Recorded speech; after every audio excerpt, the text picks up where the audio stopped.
avasallamiento desde Veracruz hasta el sur, hasta la Patagonia. Después el proceso independentista, que también es común. Y finalmente ese último gran proceso común que nos define y que todavía nos zanja, nos saja, como dicen en el sur de Chile, que es las dictaduras de los 70, que también fue un gran proceso continental. En el caso del proceso independentista, este gran movimiento a nosotros nos lo enseñan desde un punto de vista absolutamente local, como si no hubiera tenido nada que ver Inglaterra, Francia, España, Argentina, Perú, nadie, ¿no? Esto fue una cosa que ocurrió acá. Chile es un país bastante más provinciano, tiene muchísima más conciencia o condición de pueblo que Argentina, sin duda, son dos características distintas. Es por eso que acá en Chile nosotros que somos más de pueblo, somos más calladitos, somos más tranquilitos, de pronto nos ¿cómo llamarlo? Choca un poco. No, la palabra no es chocar, la palabra es nos pone un poco nerviosos, la exuberancia y esa extroversión de los porteños en particular. O a todos, no sé. A los Fantástico. A nosotros también. Nosotros somos provincianos también. Fantástico. Entonces no entendemos. Y la independencia en Chile se enseña de una manera muy ridícula. Nos dicen que de pronto, a partir de nada, sin nada, solamente porque a unos señores se les ocurrió, en 1810 se forma una primera junta de gobierno para gobernar Chile. Y acá nos enseñan que esa primera junta de gobierno de 1810 respondió al interés patriótico, heroico, romántico, maravilloso de unos seres de enorme corazón que querían libertad para su pueblo porque sí, ¿no? Y de repente se les ocurrió declarar la independencia. Primera mentira, porque en realidad la primera Junta Nacional de Gobierno en Chile, en 1810, terminó con un "y viva el rey", porque, como sabemos, lo que estaban buscando esas juntas de gobierno era proteger los intereses del rey de España, que había caído en manos de José Bonaparte, cuando ingresó Francia de España. Pero bien, eso no nos enseñan, estos productos de una historia infantilizada, de una historia romanticona, diseñada para niños. ¿Cuál es el problema? El problema es que después no nos enseñan, no volvemos prácticamente en general en Chile a leer otro libro de historia y nos quedamos con esa historia infantilizada, con esos cuentos de hadas que nos contaron cuando teníamos 10 años. Luego nos cuentan que aparece también de la nada un señor maravilloso que se llama José Miguel Carrera, representante de la aristocracia chilena, que declara la independencia, la libertad, forma una junta de gobierno autónoma y comienza la gran batalla por la independencia de nuestro país. Este primer periodo, que se llama la Patria Vieja, para hacerlo corto nos lo cuentan, como dice el amigo acá, en la forma de un partido de fútbol. Nos dicen Patria Vieja, Reconquista y Patria Nueva, y lo ponen como un solo proceso y nos dicen lo siguiente: el primer tiempo le perteneció a José Miguel Carrera por parte de Chile, pero los españoles nos sacaron la cresta y al final terminamos perdiendo y nos mandan a todos a una especie de entretiempo en Camarines a Mendoza, ¿no? Perdimos el primer tiempo en el desastre de Rancagua y nos vamos a Camarines en Mendoza. De hecho, los españoles toman el control de Chile nuevamente. Y después en Mendoza algo pasa, que el café cargado del entrenador, parece que los reta, que no lo hicieron bien, ¿no? Y meten aquí en Chile, dicen, metemos unas galletas. En Chile se dice meter galletas cuando pones incrustaciones de otros equipos, trae un amigo que juega bien. Y esa galleta habría sido San Martín, ¿no? Y nos dicen, bueno, Bernardo Higgins le pide ayuda a San Martín y el ejército chileno regresa con San Martín y algunos argentinos. Y acá viene la batalla de Chacabuco, ganamos, después viene un despelote, se desordena el mediocampo, contraatacan los españoles y en el último minuto, en el minuto 90, en la batalla de Maipú, a punto los españoles de retomar Santiago, penal, y San Martín mete el gol, celebramos todos, independencia de Chile, ganamos. ¿Cuál es la estupidez? Primero, nos hacen ver esto como un gran proceso, único. Es decir, perdimos una primera parte, nos vamos a descansar, volvemos y la ganamos. Y no te explican que ese primer proceso de la Patria Vieja fracasó rotundamente y que no tiene nada que ver con el segundo proceso. Ese primer proceso de carrera fracasa absolutamente en Rancagua. Nadie se pregunta en Chile qué pasó con Carrera en el segundo tiempo. ¿Dónde está Carrera?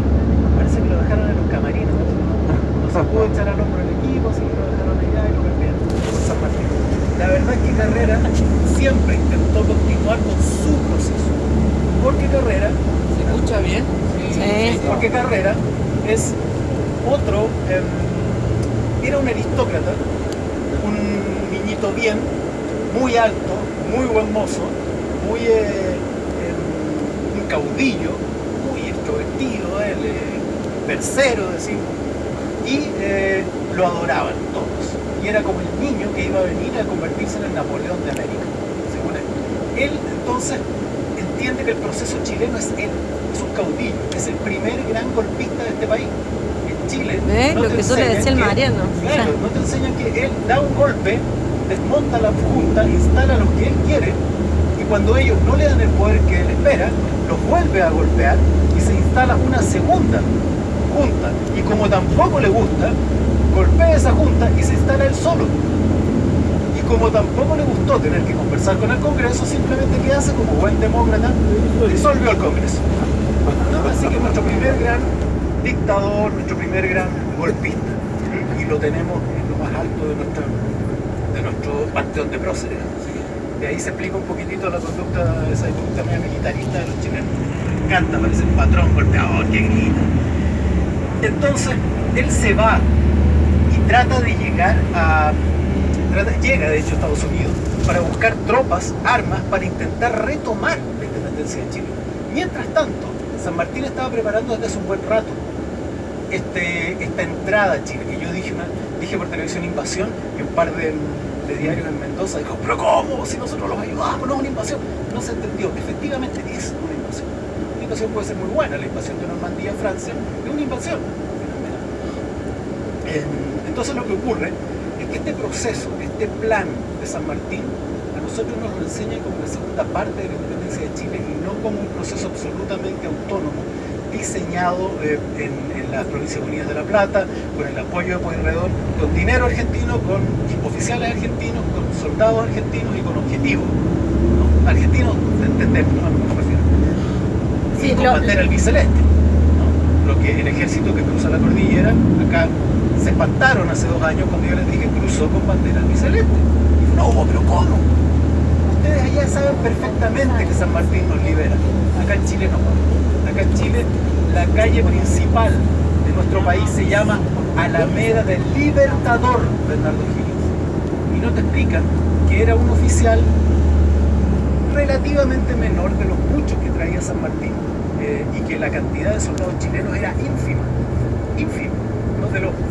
Hoy día hay un acuerdo alrededor de los 5.000 soldados que habrían cruzado los Andes. No hay acuerdo, pero sin duda menos del 10% eran chilenos. Y hablar que habían 2.000 esclavos, ¿no? Que también hay unos mitos ahí en la historia argentina donde se habla de los libertos, que ellos a cambio de la libertad, mentira. O sea, le preguntaron a los hacendados nomás, oye, usted va tu hijo, me pasáis tu esclavo. Chuta, ahí están. Y los pobres negros de repente estaban con un fusil en la mano y no entendían nada que estaban haciendo, ¿no? También hay mucho de mito en eso. Y entonces acá causó mucho escozor cuando yo leí las primeras 2 líneas del primer parte que da San Martín después de la batalla de Chacabuco, que casi de inmediato se cruzan los Andes, la primera gran batalla que ganan, y que dice que hoy en los llanos de Chacabuco, con el ejército a mi mando, los argentinos o algo así, hemos derrotado al ejército chileno. Ese es otro mito. Acá nos hablan de los chilenos y los españoles peleando la independencia. No, la verdad es que era una guerra civil, eran chilenos pro rey y chilenos pro independencia. De hecho eran chilotes y valdivianos, gente de Valdivia y de Chiloé, los que formaban el grueso del ejército realista derrotado por el ejército argentino en Chacabuco. Entran a Santiago y acá tampoco saben que, o nos enseña que los santiaguinos vitorean a San Martín y que le entregan la dirección suprema del país, y él declina, porque, digámoslo, a él le interesaba de verdad un carajo Chile. Lo que San Martín quería era un puerto para llegar a Perú. Entonces estaba Chile en medio, y Chile estaba ocupado por los españoles, así que había que limpiar de español. Y él se preocupó de liberar la zona central de Chile para generar este corredor Mendoza, Santiago, Valparaíso, que era su interés. Prueba de esto es que una vez que se consigue la independencia del Perú, se consigue llegar al Perú, se produce un descalabro político y social en Chile, porque ese corredor ya no estaba protegido por los españoles y por la logia Lautaro, o sea, perdón, por los argentinos y por la logia Lautaro. Se produce un descalabro político. ¿Y termina en qué? Termina en O'Higgins tratando de mantener su dominio sobre el país, corrupción política, asesinato de próceres, racias, y termina con la abdicación y con la expulsión de O'Higgins de Chile. A nosotros no nos explican cómo es que se supone que un libertador de la patria termina exiliado de una patada en el culo en Perú. ¿Cómo? Si no es que es tan bueno. Bueno, ese tipo fue un dictador terrible. Nosotros reconocemos a 3 grandes próceres, los que nos enseñan, que es Bernardo O'Higgins, José Miguel Carrera y Manuel Rodríguez, que no sé si debe ser el menos conocido, el Manuel Rodríguez. Mañana vamos a ir a Tití. Maravilloso. Hay un dato sobre que da para entender cómo desde el principio Chile se convierte en pasto de las élites. Y lo voy a mencionar de inmediato para que lo tengan presente mañana.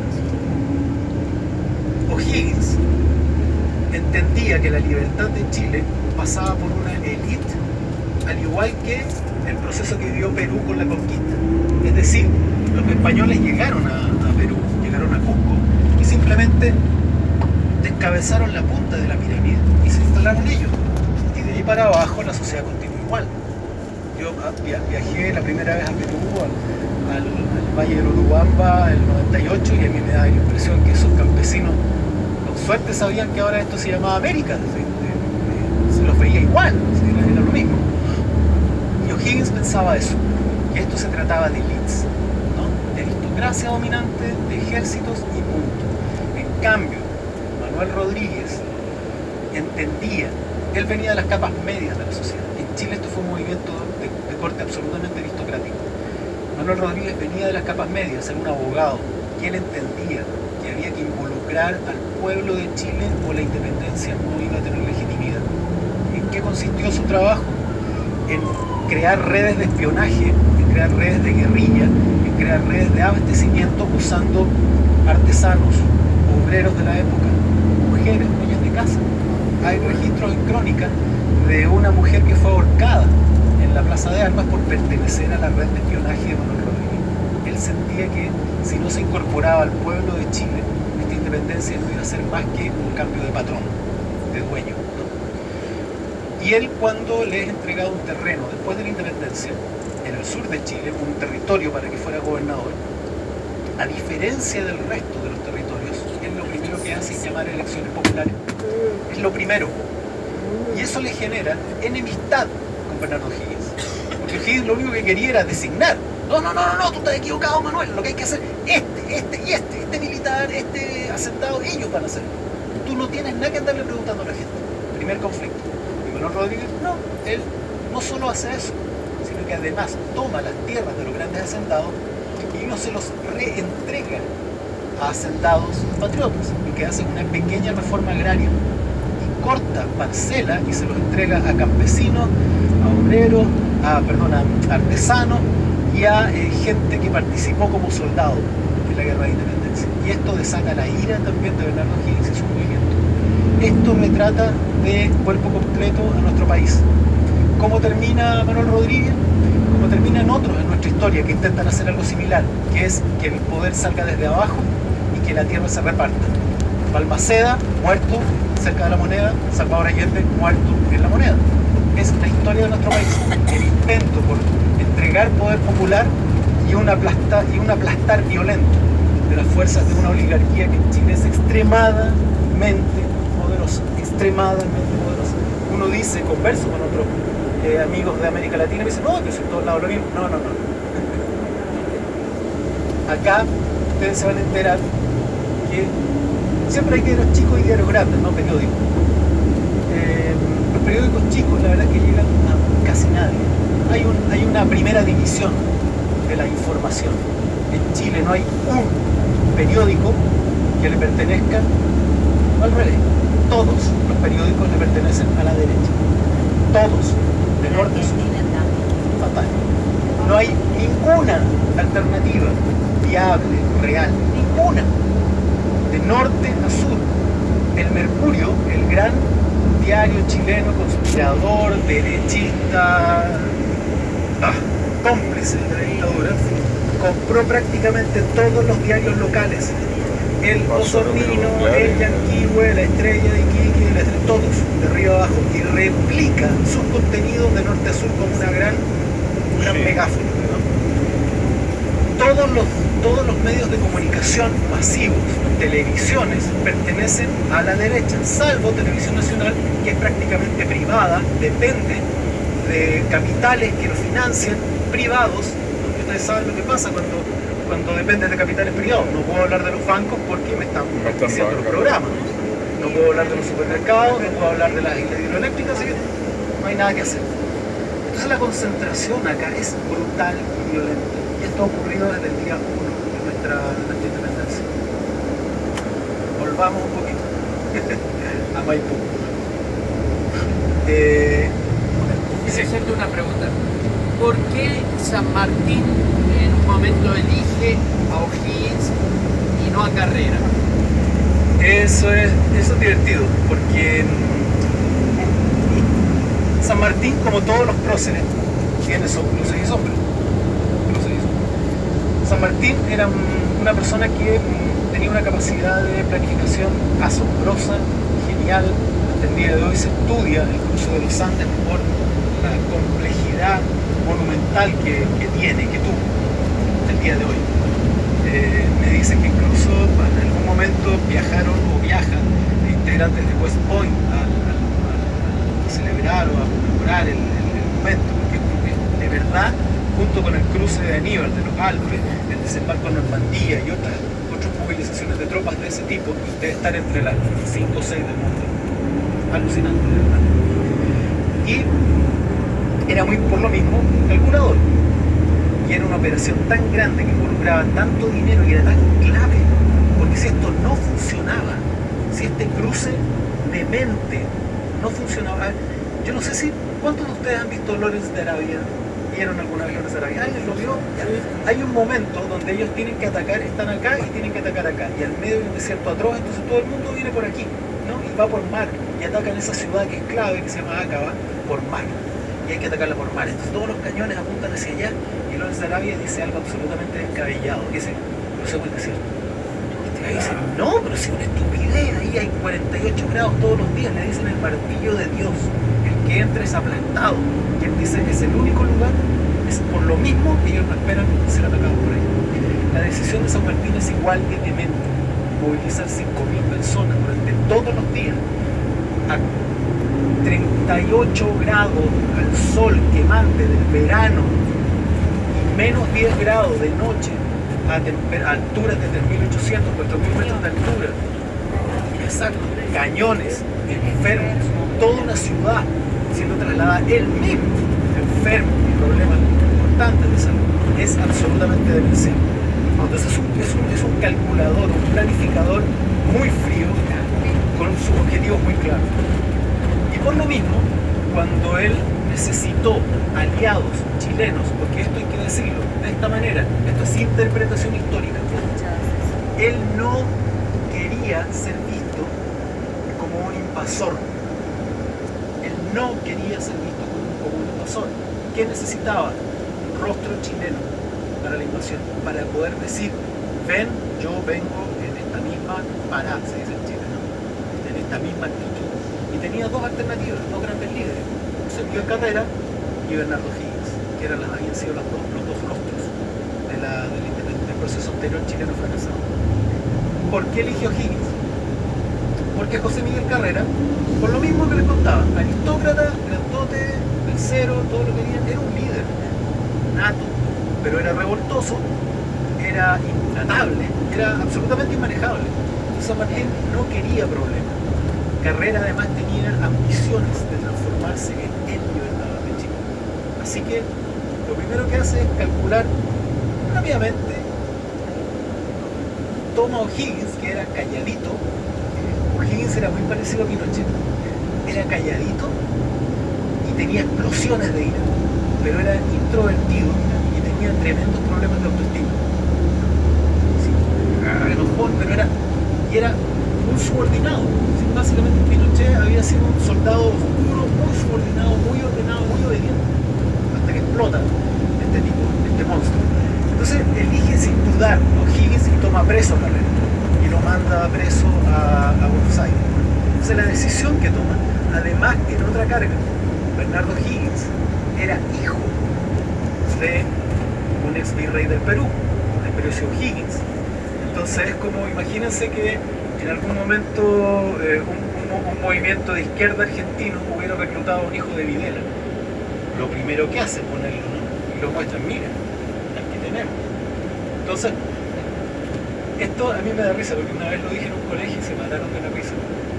Les dije, piensen en Bernardo O'Higgins, era un cabro solo en la periferia del Imperio Español y no sabía que entrando a la rebelión era hijo del lugarteniente del emperador. Yo le decía, Bernardo O'Higgins era Luke Skywalker, era el hijo de Darth Vader.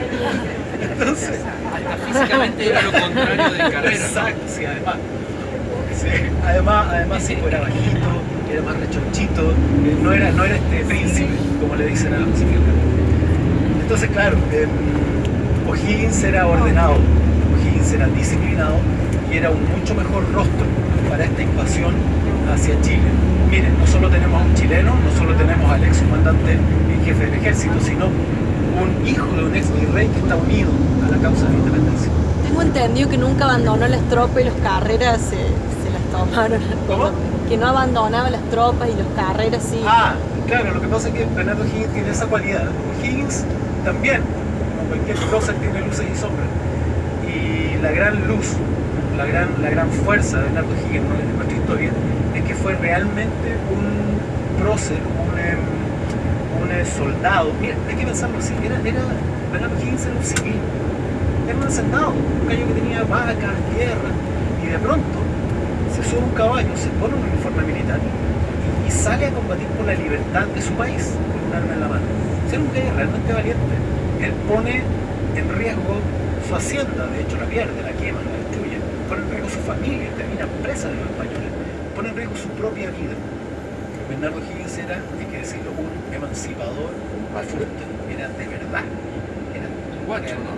Además, sí, él tenía esa carga en la época, que era un poquitito duro de no tener papá conocido, porque era secreto que él había sido hijo del virrey del Perú, de Perocio O'Higgins. Hay una cosa importante, uno de los libros que ustedes compraron, que muchos de ustedes compraron, generó muchísima polémica en Chile porque Jorge mezcló en la imagen, creo que del 2, ¿no? A O'Higgins con Pinochet. Contá un poquito de eso. Claro, hay una foto, la primera gran foto conocida de Pinochet que dio vuelta al mundo es poco después del golpe militar, cuando el cardenal Silva Enrique convoca a un Te Deum en Santiago, en la Catedral de Santiago. Y una de las primeras provocaciones de este tremendo luchador por la paz que fue Silva Enrique es haberse presentado con capa morada, que en el código católico significa duelo, significa congoja, tristeza. Y aparecen los comandantes en jefe de las Fuerzas Armadas, y entre ellos Pinochet. Y Pinochet se sienta solo, un poco más atrás, con dos edecanes con lentes oscuros, con los brazos cruzados, en una demostración como de tensión, y con el rostro fruncido, ¿sí? Y con lentes oscuros. Y esa foto dio la vuelta al mundo, y hasta el día de hoy es la gran imagen de la actitud de Pinochet. Y lo que hicimos en el segundo libro es juntarlo, poner a O'Higgins con estos lentes y con el ceño fruncido. Ahí está, mira, ahí lo tiene René. Claro. Si lo pueden ver por ahí, ahí está. Claro, ese. Sí, si lo alcanzan a ver por ahí, pero esa es la gran foto de Augusto Pinochet. Y se reprodujo con O'Higgins haciendo el paralelo. Y quedó la escoba, porque O'Higgins es un santo en nuestro país. Es un verdadero santo intocable. Incluso en algún momento hubo una forma de decreto que indicaba que no se podía hablar mal de Bernardo O'Higgins. Una forma de decirlo. No se podía hablar de Bernardo O'Higgins, so pena de multas, incluso de ciertas formas del presidio, si lo hubiera, de ese nivel. Porque de hecho, Pinochet se identificaba con Bernardo O'Higgins. Él decía que el 11 de septiembre del 73 había sido la segunda independencia. Él tomó el cargo de Bernardo O'Higgins, que es de capitán general, que es un cargo que estaba absolutamente en desuso en Chile desde esos años. Y él se lo impone, ¿no? Y usa capa y se toma un cuadro, el cuadro más famoso, lo hace parado en la misma actitud de un gran cuadro muy famoso de Gil de Castro de Bernardo O'Higgins. Trata de generar identidad entre él y este libertador de la patria. Y le sale el tiro por la culata, porque la verdad es que de a poco se ha ido popularizando, se ha ido democratizando la verdadera imagen de Bernardo O'Higgins, que si bien fue un luchador por la libertad, cuando toma el poder en Chile, se comporta como un dictador de mierda. O sea, yo lo decía adelante, nosotros reconocemos a tres, a Carrera, a Manuel Rodríguez y a O'Higgins. Bueno, O'Higgins estuvo involucrado en la muerte, en el asesinato de los otros dos. Fue una racia siciliana esta mujer. Quería que hablara un poquito sobre esta cuestión que en todos nuestros países, como decía Jorge, nuestros países son muy jóvenes y todavía estamos construyendo identidad, ¿no es cierto?